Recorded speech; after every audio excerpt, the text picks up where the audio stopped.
Hi, I'm Rachael. And I'm Chris. And together we are Daviii Third Eye.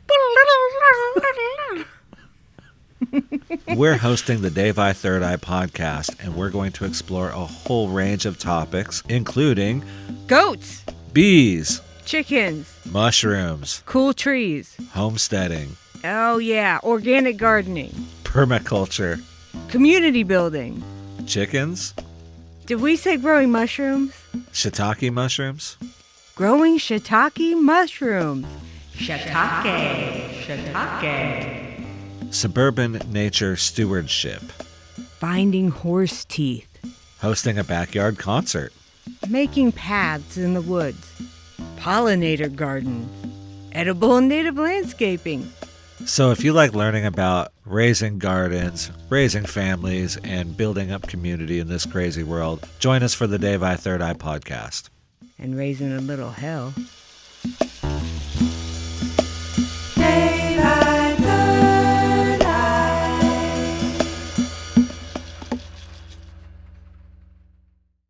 This episode of the Daviii Third Eye Podcast is brought to you by Crescent Moon Agency. Crescent Moon Agency harnesses over 75 years of combined marketing experience to illuminate bold new paths for serious business professionals. Like the crescent moon, an ancient symbol of growth, intuition, and transformation, the agency guides clients through phases of evolution with insight, clarity, and unmatched precision. Crescent Moon Agency's mission is to deliver state-of-the-art, strategically sound, and creatively elevated marketing solutions that reflect the cutting edge of modern business, while honoring the timeless principles of trust, craftsmanship, and excellence. Crescent Moon Agency provides a Tiffany-level experience, refined, rare, and radiant, with white-glove service, bespoke strategy, and results that shimmer with significance. For leaders who seek more than just attention, for those ready to rise, we are the moon that lights the way forward. Take your next step with Crescent Moon Agency. Online at crescentmoonagency, no spaces.com.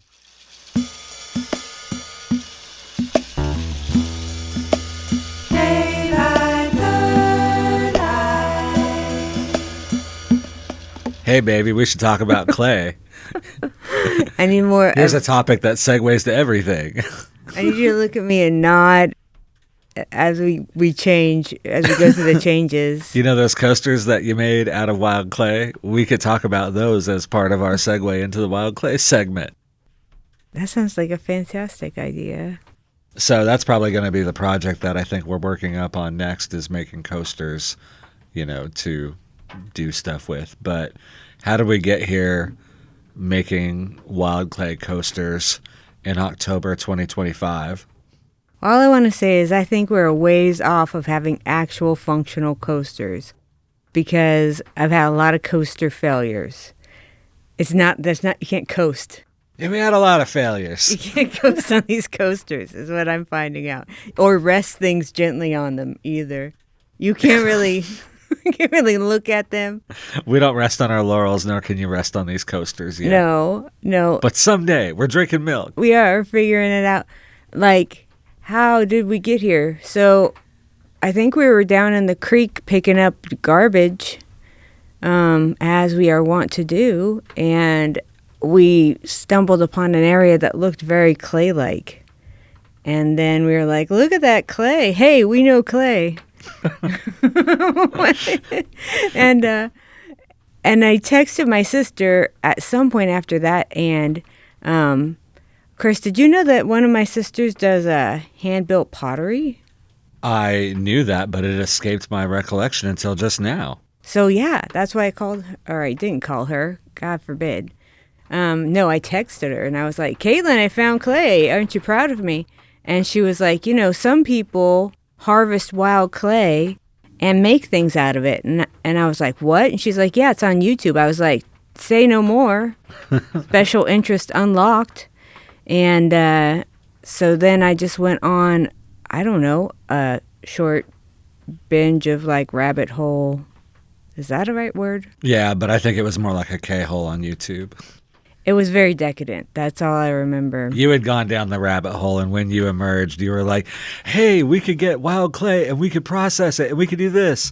And I was like, yeah, we totally can. And, I remember some friends doing that back in the day and gathering clay, so I didn't think it was a crazy idea at all. No, it seemed it wasn't. Yeah, it wasn't very crazy, and so, I mean, that's how it started. We just watched enough YouTube. I really watched a lot of this guy Andy Ward's Ancient Pottery. He had a lot of accessible and very entertaining and yet informative YouTube. Shout out Andy Ward.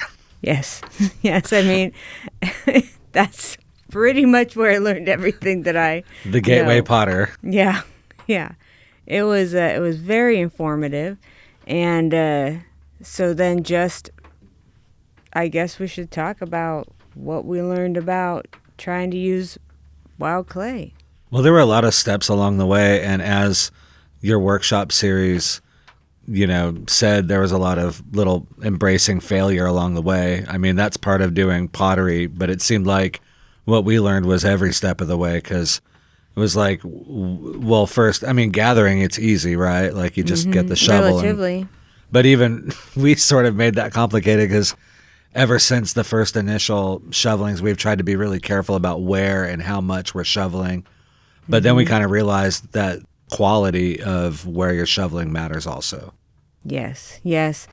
We found out that there was this one area that looked fantastic, but it's actually a really firm layer of clay. Even when it has a little water around it, it was very dense and difficult to shovel through. And then the wall, it had a lot of debris, like vegetation and stuff in it, but also it was like where the water is going to continue to undermine the spot you dug, and it was full of like extra grit. Yeah. Like just all the stuff. But then It wasn't like hella pure or anything like that. no, but then down the creek a little bit on the creek bed, there's a deposit that you can sink the shovel into, and it seems very, free of impurities. We've tried to be mindful of that early on, and as we find the Goldilocks zone, it seems like we found a vein, if you will, where it's pretty decently pure clay. It's pretty reasonably accessible, and it's not in a spot that we're, exacerbating the erosion of the hillside or anything like that. How did we know that it was even clay? Like, how did we even know it was clay? To me, it was like the old school, like when you're a kid and you're like, look, I got clay, and you make a little like marble and you set it out to dry. To me, it was like that, but you just do it better and you just take it further. Like when you're 4 or 5, you lay them out in the sun for the afternoon, you come back from lunch and you're like, yeah, I have a little marble or whatever. And then when we did it, Well, I think that when we first identified it, it just looked like clay. I mean, it looked like clay because it was wet, and I know when I see it. And the one thing about Oklahoma is you got a pretty good chance of finding clay. If something looks like clay, it's probably clay, you know? And it was, but I know that the tips they were saying on finding clay was, it cracks when it dries because it has that weird, expansive, kind of contracting plastic quality. And it holds form when it's dry. It stays up. It's moldable when it's wet. And most of the time you can make a little ring out of it for your, wrap it around your finger. Oh, yeah, you were talking about that as a test, make a little worm out of it and make a ring out of it if it stays up. You struck clay. And our clay that's one place where I'm like, it might be what they call a little short or whatever, prone to break. It's not quite as plastic, as we might want. Yeah, we're kind of getting more on the dry biscuit end, if you will, afterwards, where you're like, oh, if it was a little bit more, like you said, plastic or a little softer going in, it'd probably stick together a little bit better on the way out. But it's definitely workable, and I think our biggest problem is when we get to the stage about the temper, what type of temper and the ratio we're using, because we've had batches that seem to work out a lot better than other batches. Yeah. And I think it has to do with where we took them out of the creek and then what ratio and type of timber we used. Because I think in that last batch that we had with TCWC, it was not enough timber, and it was diatomaceous earth, which we had used a lot before, but I just don't think it was the right. I think I missed the ratio because of the wet versus dry processing issue I always get into. Yeah, well, that circles back around to the next step of the processing with the filtration is after you've gotten all the major chunks out and you've got clay. What's the difference between what Andy Ward does and what we've been doing?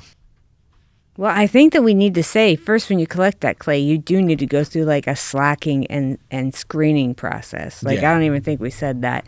But you bring it up, you get it all saturated with water, and you screen out like the sticks and the rocks. And I think I found a newt in there.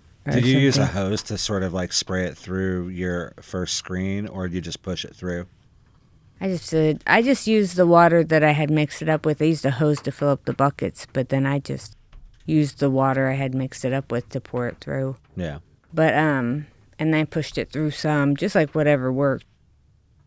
Through, I think the first time was like a butterfly net from the Dollar Tree I used, and then I used one of the screens off of our house also. Tell us a little bit more about that process. Okay, well, the first thing is I wanted to mention the actual goods strainer. So the goods strainer ended up being a paint strainer little bag that you can get from like the hardware store. Yeah, like Ace or Lowe's or your local retailer. Your preferred hardware store. That's right. So that is the winner. So you don't need to pull the screens off your house unless you don't want to go buy one of those paint strainers. And how much do those even cost? They were pretty cheap. I recall I didn't really bat an eyelash. They were probably They like make 3 'em. for $5 or something like that, maybe $7. And then they make them to fit over those 5-gallon buckets. So it's like you don't have to fix anything all special or weird. So anyway, I wanted to make sure to say those are good. And then the next step of the process is you've swirled all your clay in the water together. You've strained them through your paint strainer. You have a bucket now of like this slurry of paint. No paint. If you've got paint at this point, you've made a mistake. That's the wrong aisle. Yeah. So you end up with this slurry of clay and water, right? Yes. And what you do at this point is you stop and you just like walk away and you let the gravity settle all the denser clay particles down, and there will be a clear, just like area of water sitting on top of that clay. Mm-hmm. So it's kind of cool because different clay will settle out at different like ratios and probably ratios, but also speeds. Yes, rates. Yeah, so ours tends to settle out really well. Mm-hmm. I've heard of some people needing to add some sort of, I don't know if this is right, but like flocculant or deflocculant or something like that. So I believe that vinegar could be used in that case, where it would just something that just sort of settles it would down. encourage it to settle. And that's something I would recommend people actually look up because I'm just kind of recollecting it at this point. Ours settled out well, so I didn't really have to learn that part. Check your privilege. Okay, thank you. The clay privilege. I appreciate you, bringing me back down from there. Anyway, you got this clay. It settled out. You've got a layer of clear water at the top.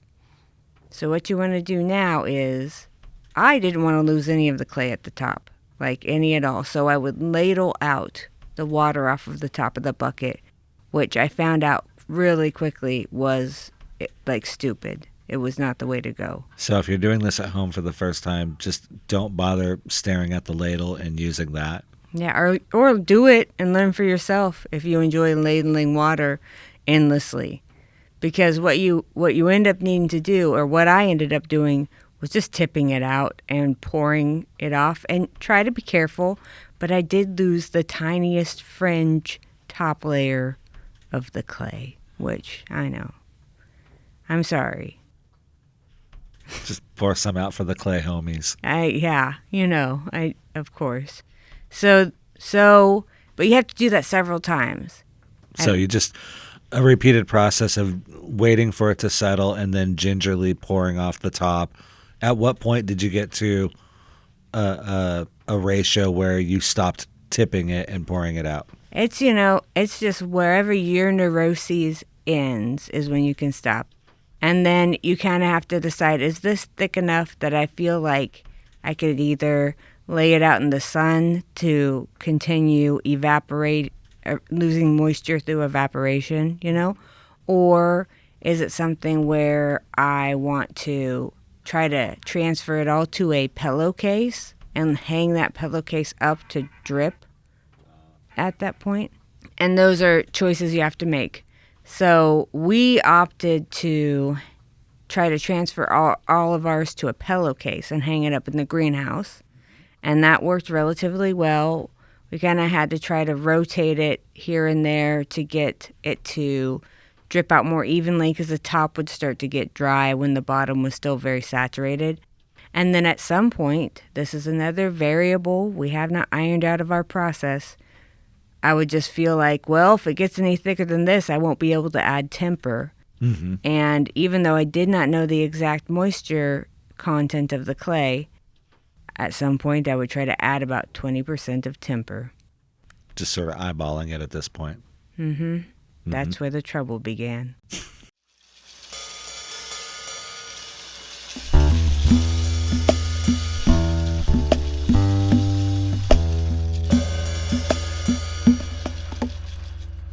Let's circle back around and talk about what is clay and what is temper.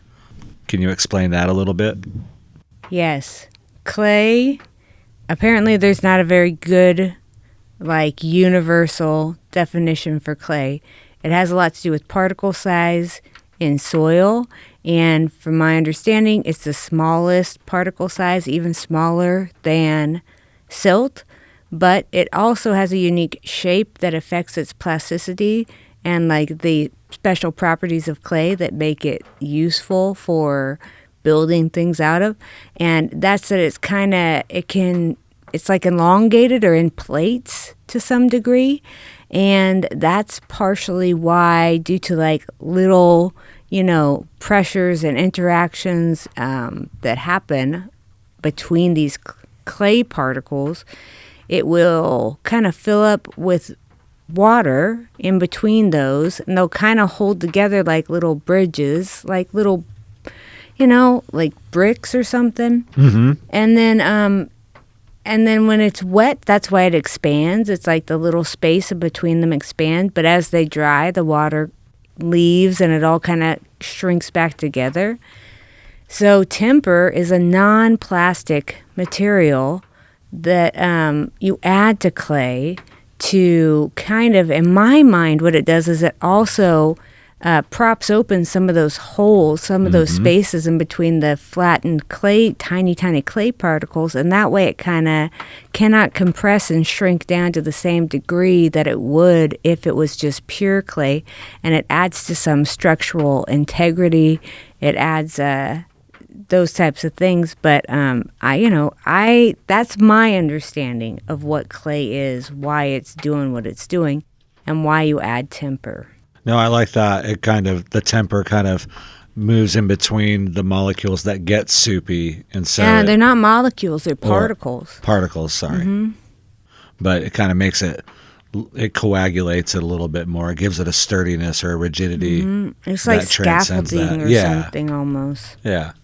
And so what sort of materials work well as temper? From what I understand, it's like the classic thing is sand, and then also ground up pottery, ground up ceramics is called grog, I think. And then things like straw can be used for bigger, kind of more porous clay, or, I'm thinking like brick kind of stuff. Mm-hmm. And then ground up shells, diatomaceous earth can be, which is like a mined deposit of ancient microfossils. Sand would be the classic one. Yeah. Does it matter how coarse or fine the sand is, or does that get all sorted out at the end? I'm not an expert at all by any means. I would consider myself to be like an enthusiastic amateur. enthusiastic beginner kind of. I don't think that stops anyone else on podcasts. Okay, well, I'm just saying that I do believe that there are different qualities to the different types of temper you use, but I don't have that much experience with pottery. But to my understanding, like if you were using really coarse material on a wheel, it might really jack up your hands, you know? Yeah. And you know, if you want a really porous kind of a texture, like in bricks, or you know, like a rougher kind of more porous, I think, than terracotta, you could use something that's combustible, like clay or manure, or those types of things that would leave big holes in the fired pottery. And that could be a very big, like, bastardization of what's actually happening. It's my understanding. Well, here's a thought that I have related to that, especially when you mentioned like using hay or grass as temper.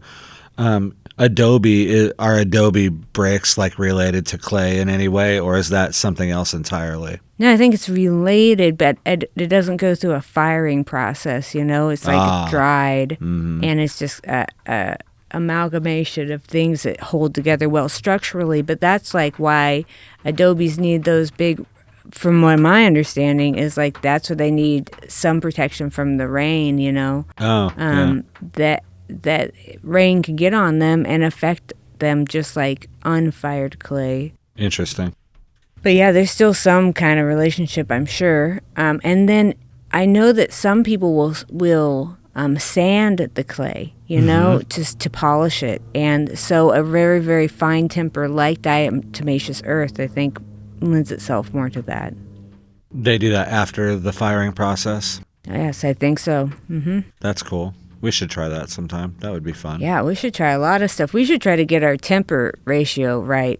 And so the difference between what Andy Ward does and what we do is he lives in Arizona, or he did in most of the videos I was watching, and it's dry out there, and he's got a corn grinder. So he actually grinds his clay dry form and then uses a ratio of dry clay to dry temper to get a reasonable idea of how much he's adding, what the actual ratio is. And the temper that he uses mostly, from what I can see, is sand that he collects.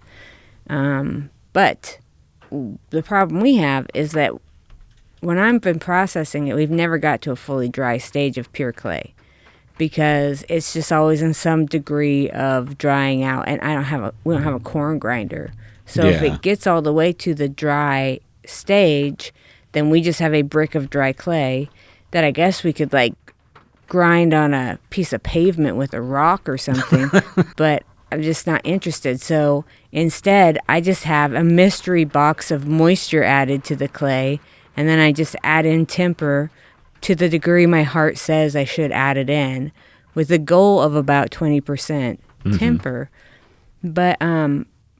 But I chose, I believe, also a very challenging temper to do that with, because I chose diatomaceous earth because we had it on hand. Yeah. And now, luckily, we have a screening kind of set that we can screen out sand from the creek, and so we can use that. But diatomaceous earth is like flour. It's like if I'm really doing fine. If I'm doing it like by volume, and half of my stuff is wet clay and half of it is this light fluffy powder, the whole thing is just, you know, wishes. It's hard to measure from the get-go because of the physics. I'm just not very scientific about that part. So that, I think, is our major problem, is adding in that temper stage.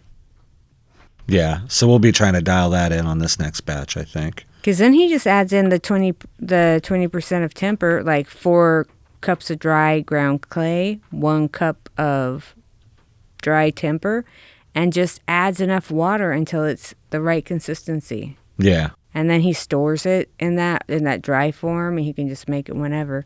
So there's definitely benefits, but that's just not the environment or the equipment we have. Corn grinder that he uses, how does he put the dried clay in that? Are they just like rocks, basically? Crumbly looking rock chunks is what it looks like. So he just lets it dry, then he peels it up, breaks it up, and just tosses it in.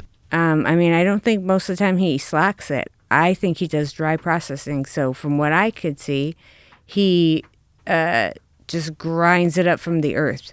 Oh, so he harvests it dry from the earth because he's in the desert. Yes, and he may do some sort of like processing where he's removing impurities, but if he is, I haven't been clocking it.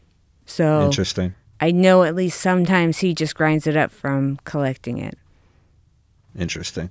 Yeah, I bet it would also be pretty easy to get a pretty pure spot of clay in a riverbed out in Arizona that you're pretty confident is like there's no straining needed. You just plop it out, let it dry, then toss it in your grinder. Yes, and in fact, I've heard there's many like indigenous like clay hot spots where their clay had a good or at least a workable, reasonable ratio of temper naturally in the deposits that they were using and so or are using, and so they don't have to add any temper. Yeah. Although I think most of the time, even like just throughout history, people mostly have to add temper. Yeah. My mind was drifting to a cave I once went into that had caliche type clay, and it was like cement when we got out and it was dried off. It was so difficult to wash off. That's why you should never go in a cave. Just say there's two things in life I say. Drive slowly and never go in a cave.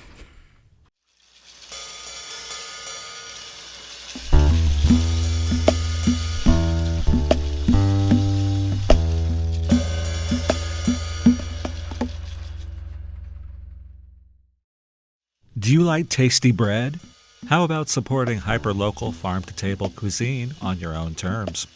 Let me tell you about a horse and a half farm stand. One day, I noticed a cute little farm stand appear just a ways down my street. I was like, oh man, that's cool. We were just talking about doing something similar. I hope there won't be competition. There will not be competition.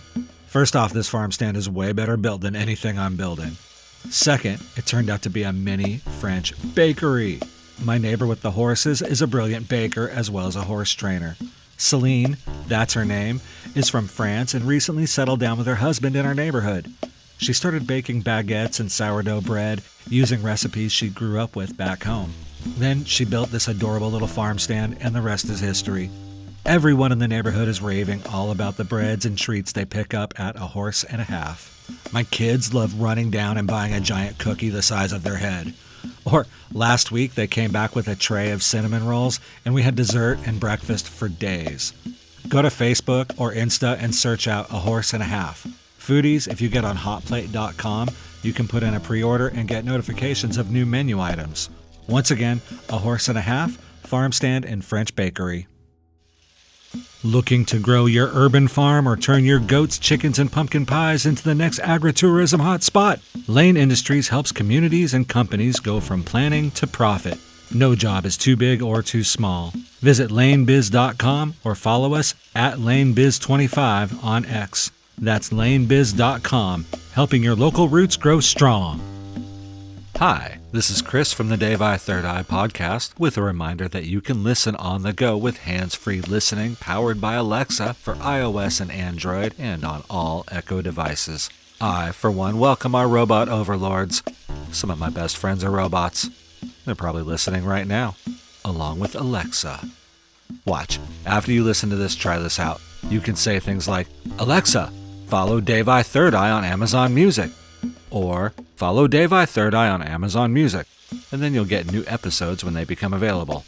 Or simply, listen to Daviii Third Eye on Amazon Music. You could even say, listen to the latest episode of Daviii Third Eye on Amazon Music. Look, I bet you could say any combination of Daviii Third Eye Podcast, listen, and Amazon Music, and Alexa will figure it out. Because it's the future, and our phones know what we want better than we are prepared to accept. Deal with it. Oh, and don't forget to follow the Daviii Third Eye Podcast. Thanks.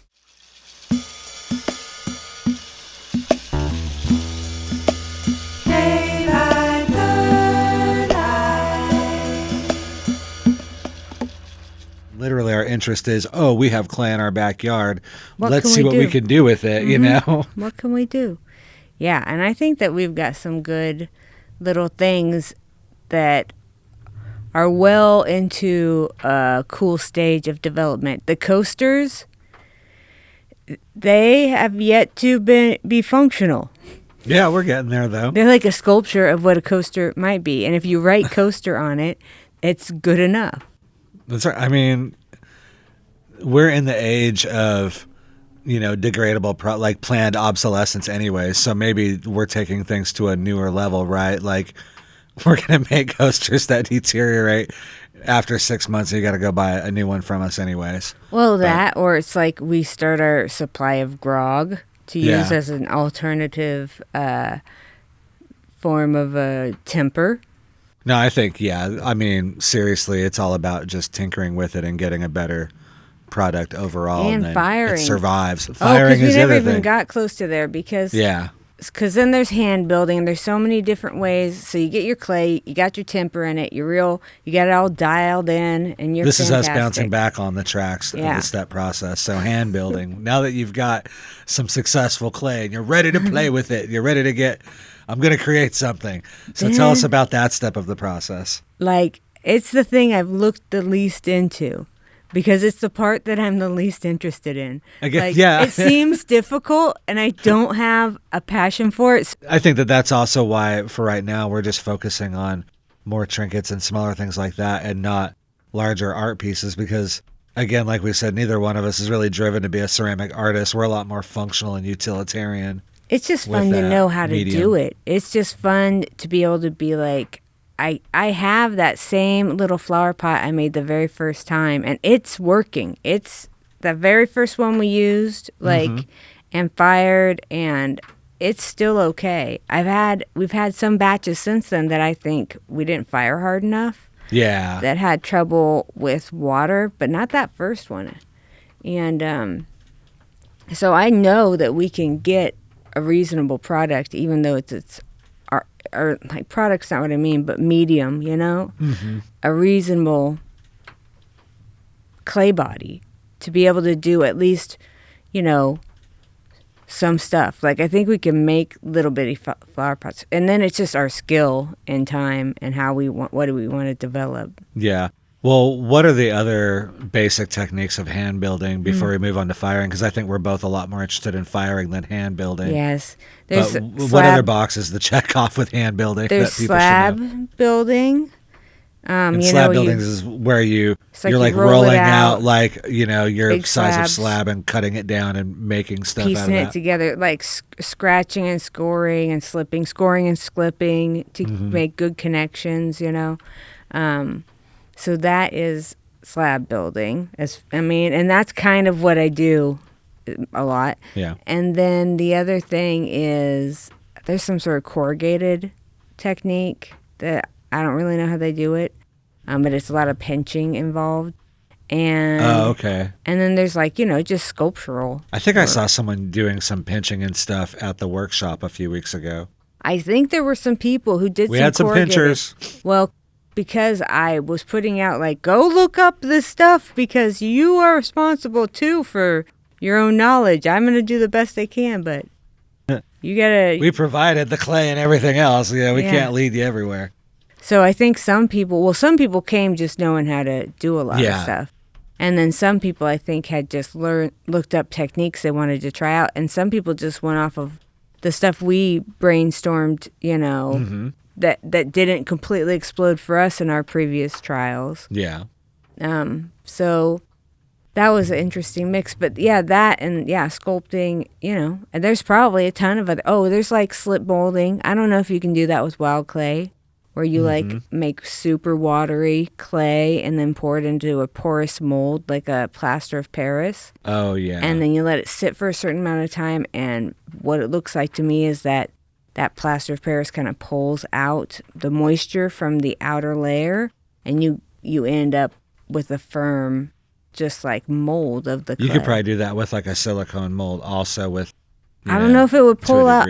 I don't know if it would work as well because I think some of the way it works is that the mold itself is porous and drawing out moisture from the clay. Oh, slip. That's true, yeah. Because you leave the clay in there for a little bit, but then you pour it out after it's created like the rind that you want. I know there are terms for this, but this is just what People aren't listening to us for the terms. No, people aren't listening to us.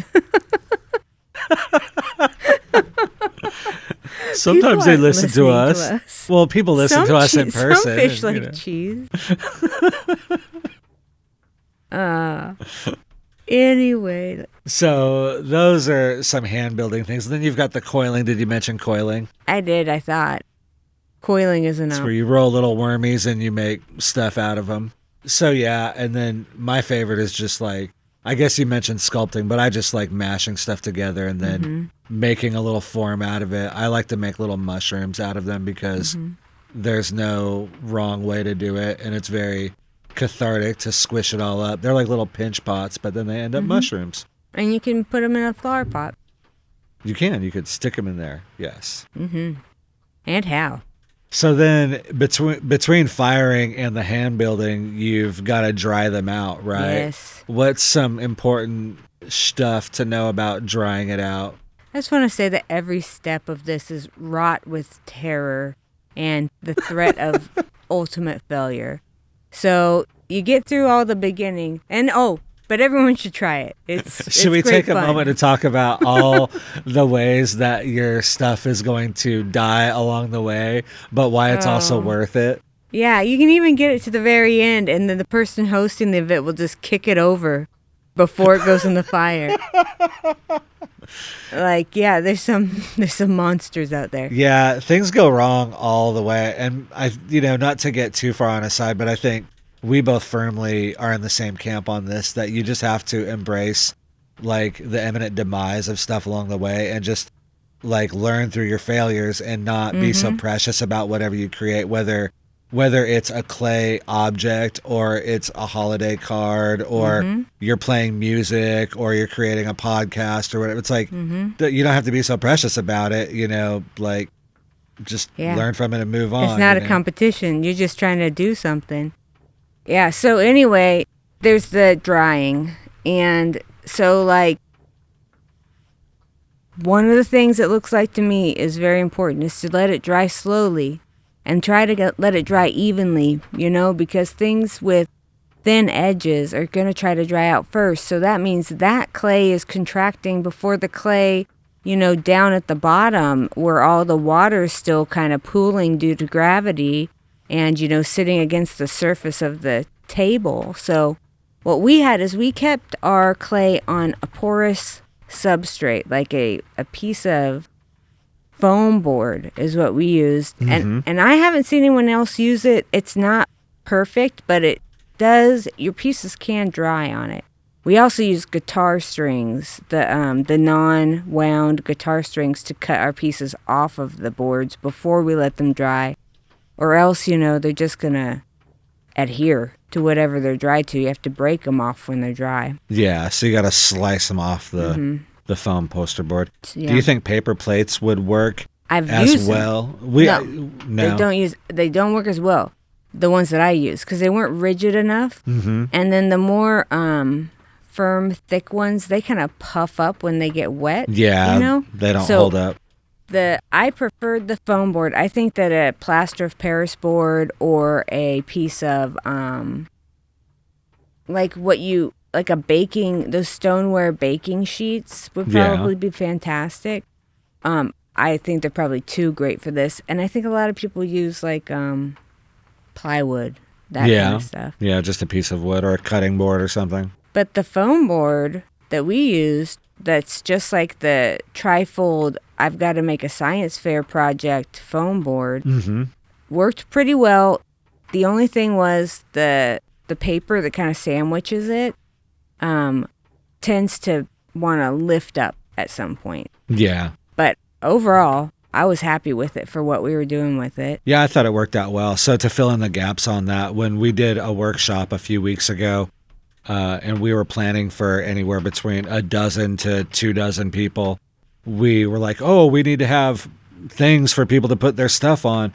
So I went out and just bought the classic science fair 3-piece poster board, and it was the thick foam board kind.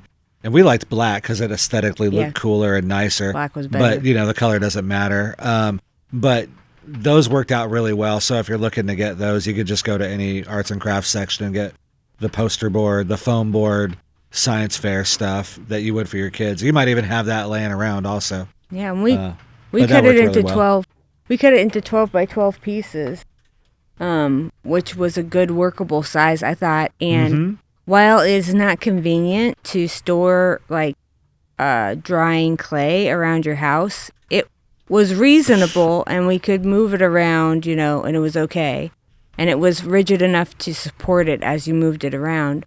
But the other thing we did was any thin edges, if possible, once it was stable enough, we would try to make that be the lower side. So like bowls, turn them upside down so that the thin ridge is just having the water drip down through gravity, through the clay body. And it just helps it all dry a little bit more evenly. We also kept them wrapped in plastic bags we kept them wrapped most of the time. Yeah, and that's a pretty common practice a lot of times, especially for smaller pieces, is to keep them covered or wrapped or, a cloth maybe over it. Maybe not a cloth, but we just used a shopping bag and then just kind of checked it. The real key is to keep an eye on your piece and make sure that it's drying both evenly and slowly. And so if it's drying too quickly, it's going to crack, and that's the enemy of what you're trying to do. As soon as you start creating your piece, you're trying to keep it from cracking or breaking. And, really it's survival of the fittest, and whatever you can do to baby your piece along the way and then not get too broken up when it breaks or if it breaks, that's your goal. So during the drying process, you want to go as slow as possible, prevent cracks, and then that takes us to firing, really. Well, yeah, kind of. And I would say like after a few days, it's safe to take the plastic. We didn't ever tie the plastic bag down tight either. No. We left it kind of like loose around it.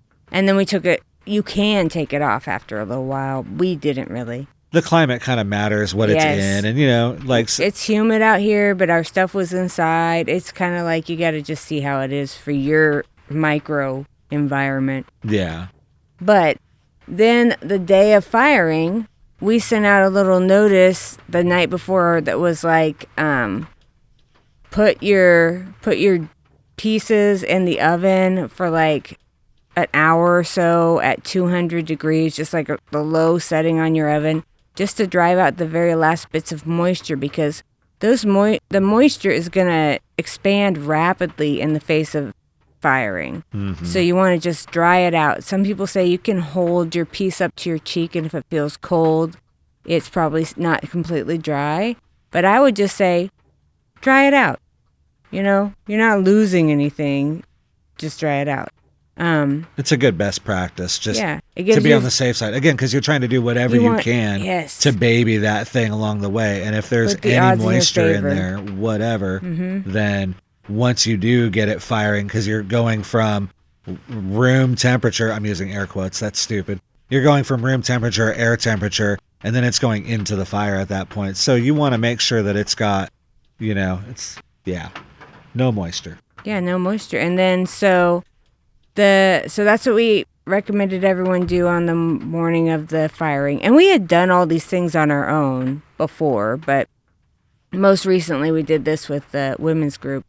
And so, then we made the primary fire.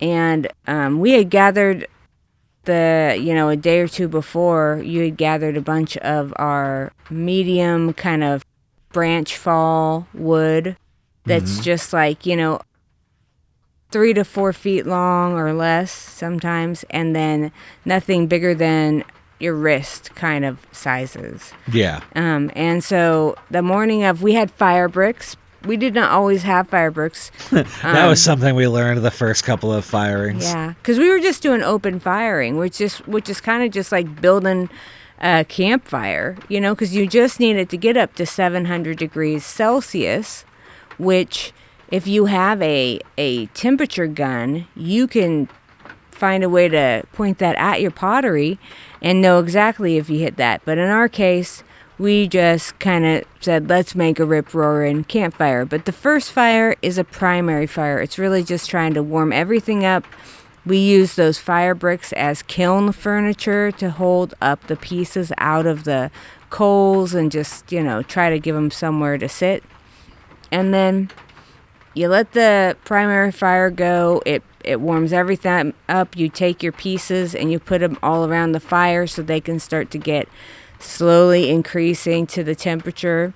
And then we just put everything, in on those little fire bricks and built kind of a teepee style branch fire all around them. Yeah.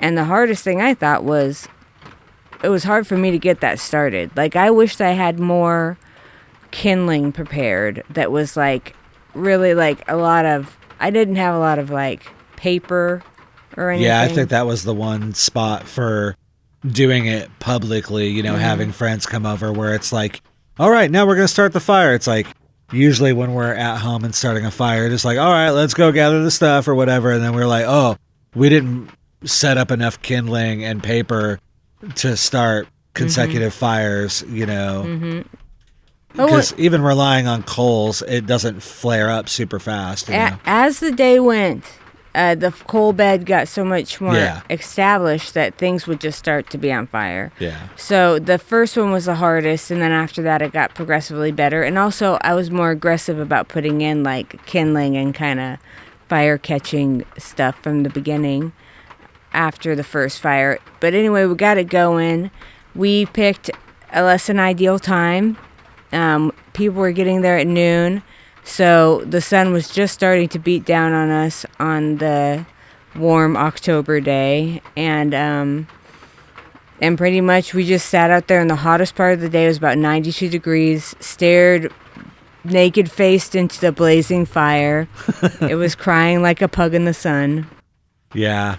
Thinking back now when I was doing ceramics in college, every time we did a firing, it was at night. And I just thought that was because that's when the class met. And now I'm like, oh no, because that's just a better time to have a fire. It's like, when you do burn barrels or something, that's a chore. When you're firing pottery, I think it'll be more fun if we do it in the evening. I don't think it wouldn't be fun, but from what I've heard, the ideal time is early in the morning because it's more likely to be windy as the day goes on. Oh, that's a good point. Yeah, and you'll have less wind in the mornings, but people don't want to come over and do stuff early in the morning. Yeah, and people don't want to stay until 1 a.m. Firing pottery either, so... So anyway, it was hot, but we got the fire going. We let it all burn kind of back down. Everything was looking good and warm, and so we built that fire, and we just got it as hot as we could. And it was interesting because you could tell that our fires were getting progressively hotter because the first round was not as red. It was more like a smoky brown red. Even though it seemed to be completely fired. But then the next batch we had a hotter coal base, and that was like a bright sunny red. Yeah. And that's the thing about Oklahoma is, as far as I know, most of our clay has a lot of iron in it and fires out red. And red dirt. Ours definitely has. And it's really fun to watch it change. Yeah, it's really pretty, especially... coming from California and seeing what clay looks like out there, just in the raw or, using the more primitive methods out there. The clay out here is really pretty. It's very red. And yeah, like you were saying, as the fires got hotter, it really seemed to bring out that ochre. It must have color. Burned off more of the carbon or something. Just had a cleaner fire. But lots of things exploded. Yeah, lots of cracks and...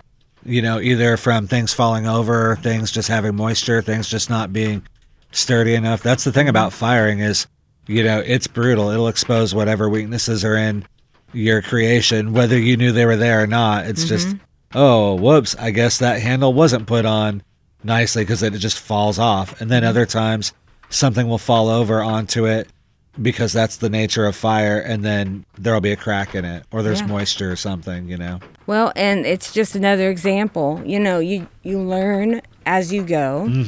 And that's fun. That's what makes it a fun pursuit, is that there's all these variables that you can narrow in according to what parameters are interesting for you. Like for me, if I can glue that back together and it will still do somewhat of the function, I'm not above that. I'm not entering it in the county fair. I just want to have it on my shelf to look at, and if it can hold pins, then I'm like, hooray, I'm proud of it. Or if it works as a flower pot, Yes. like, hey, drainage, cool. That's one of the most functional things that I've made, is the flower pot. Now, I gave that same clay to my sister, and she was able to build like a nice, cute little vessel that then I fired and broke. And then I glued it back together. So I do think that if we had like more developed hand building skills, we would have more success there too. It's not just the temper. It's not just the really random firing that we do. But the cool thing is we're already getting some success to our standards, and we have so many things we know we can improve on. It's not like high-hanging fruit. It's low-hanging fruit. Yeah, and it hasn't even been all failures, like you said. There's been a lot of things that we've made that made it through. When we had the workshop, I was surprised at not only how talented so many people were, whether they brought that talent because they had worked with clay before, because they were just like, this is my jam, or they were really methodical. But I mean, even our son and his friends were making like really cool stuff, and it survived. Like, I think all of their stuff survived. And I was like, even that little salamander that Isaac made, I was like, dang, look at that. That I thought for sure it wasn't even going to survive. Now, they didn't take it home. It's still on our kitchen table. Yeah. Guys, we have all your stuff. Yeah. They're not listening. Oh, God, no. Nobody's listening. But yeah, it was really worthwhile, and I'm excited to make new little things and see what we can take it. Yeah. Stumbled across some clay, decided, hey, why not make that into stuff? And now we're doing workshops with people, and I think that gets back into what we're trying to do with the different workshops, is just giving people the opportunity to spread, like, just give them access to do things so they're not so intimidated by art or music or nature or whatever the topic is, Like, so many people don't get an opportunity in college to go play with clay for a semester or two, or they didn't have roommates that had a pottery studio in their attic, or, a sister, who was, learning how to do that, in the middle of her life. And so having friends and neighbors, that you can just walk over and be like, what, you're doing a clay thing? Yeah, come on in. Like, having all those kids come over, whether they were teenagers or little kids, or, even all the adults too, but just seeing all those people who hadn't ever messed with clay or very little. Yeah, or some really did cool. a lot. It was a big mix of experience levels. Yes. And it was fun. I think everybody kind of enjoyed, because we let everybody do the stages kind of to some degree. We had demonstrations for people to work with and use and just kind of see it. It's kind of like, this is the very least you can learn about this and have some success. According to our experiments, if you learn any more of this, then you're doing great. Yeah. You're on your way. Any less, you don't end up with something. Daviii Third Eye.